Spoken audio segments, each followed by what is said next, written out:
श्री शिवाय नमस्तुभ्यम भक्तों, हर हर महादेव। स्वागत है आपका पंडित प्रदीप मिश्रा के उपदेश में।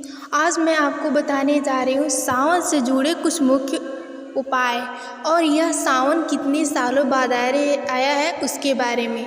तो इस बार का सावन बहुत ही खास होने वाला है, जो कि आप लोगों के सामने आप लोगों के साथ रहेंगे। ये 1900 सालों बाद इसका संयोग बना है, जो कि हमेशा नहीं आता है। 1900 साल बाद यह संयोग बना है। इस साल का सोमवार बहुत ही खास होने वाला है, क्योंकि इस बार सावन के 2 महीने पड़ रहे हैं, जिसमें कि 8 सोमवार होने वाले हैं। और इस बार के सावन के 8 सोमवार में से एक सोमवार हरियाली सोमवार कहलाएगा, जो कि बहुत ही खास होगा। इस 8 सोमवार को अगर आप व्रत करना चाहते हैं या फिर व्रत करते हैं तो आप व्रत कर सकते हैं। अगर आपकी कोई मनोकामना है, उसके लिए आप कुछ खास व्रत करना चाहते हैं, तो आप पशुपति व्रत को अपना सकते हैं। पशुपति व्रत 5 दिनों का होता है। आप इसे शुरुआत के या फिर बीच के या फिर अंत के 5 सोमवार को कर सकते हैं। अगर ऐसा होता है कि बीच में अगर आप व्रत शुरू कर दिए हैं 1-2 व्रत के बाद या फिर 3-4 व्रत के बाद, अगर बीच में कोई दिक्कत आ जाती है, तो आप वहीं पर रुककर उस व्रत को लास्ट में किसी और दिन किसी और सोमवार पर कर सकते हैं। अगर आप शिव के मंदिर रोज जाते हैं, जल चढ़ाते हैं, तो जल चढ़ाने का कार्य अवश्य करें। अगर जल के अलावा अगर आप बेलपत्री, पुष्प या फिर चावल के दाने या धतूरा चढ़ाते हैं, तो इसे अवश्य चढ़ाएं। अगर आपको सावन के महीने में कमल का पुष्प मिल जाए या फिर कमल गट्टा मिल जाए, तो कमल का पुष्प मिल रहा है तो एक कमल का पुष्प 1 लोटा जल में रखकर भगवान शंकर के शिवलिंग पर अवश्य चढ़ाएं। इससे धन की वृद्धि और लक्ष्मी घर में हमेशा बनी रहती है। अगर कमल का पुष्प नहीं मिल रहा है तो कमल गट्टा मंगवा लें और उसमें से एक कमल गट्टा भेज लें और उसे 1 लोटा जल के साथ लेकर जाएं और शिवलिंग पर जलाभिषेक करें। अगर आप दूध, दही या फिर घी का ले जाकर पूजन करने के लिए चढ़ाते हैं, तो आप इसको कर सकते हैं। लेकिन जो भी चढ़ाएं, याद रहे कि वो खंडित नहीं होना चाहिए और खड़ा ही रहना चाहिए।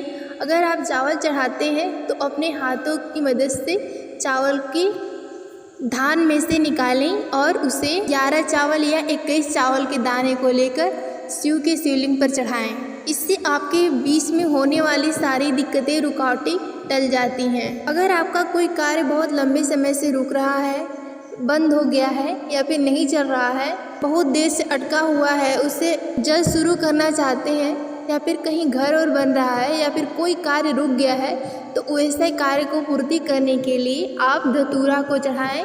याद रहे, धतूरा आप अपने स्वयं तोड़ें, नहाने के पहले या फिर नहाने के बाद तोड़ें। तोड़ने के बाद उसे अपने हाथों की मदद से धीरे धीरे जल के द्वारा उसे धुल लें। इस प्रकार से धुलें कि धतूरा की किसी भी कांटे की कोई भी नोक नहीं टूटनी चाहिए, क्योंकि धतूरा चढ़ाने से आपके ऊपर जितने भी दर्द, दुख, संपत्ति या फिर कोई रुकावट आती है, तो वो उस कांटे की मदद से वो दूर हो जाती है। अगर ये दिक्कतें बहुत लंबे समय से हैं, तो अगर आप कुछ करना चाहते हैं उपाय, तो आप बेलपत्री के वृक्ष के पास जाकर वहाँ बेलपत्री के 7 कांटे ले लें और उस 7 कांटों को नोक सीधा होना चाहिए, नोक के साथ होनी चाहिए, और उन कांटों को लाकर धोकर उसे शिव मंदिर में जाएं और जल चढ़ाने के बाद उन 7 कांटों को शिवलिंग पर चढ़ा दें। इससे आपके जीवन में रुकावटें, दुख और सारे कांटे निकल जाते हैं और आपका कार्य आसानी से पूर्ण हो जाता है। यह सोमवार खास है,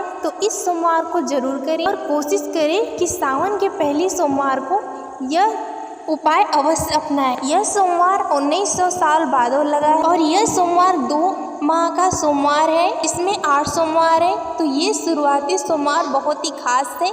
तो कोशिश करें कि शुरुआती सोमवार से ही सारे उपाय करना शुरू कर दें।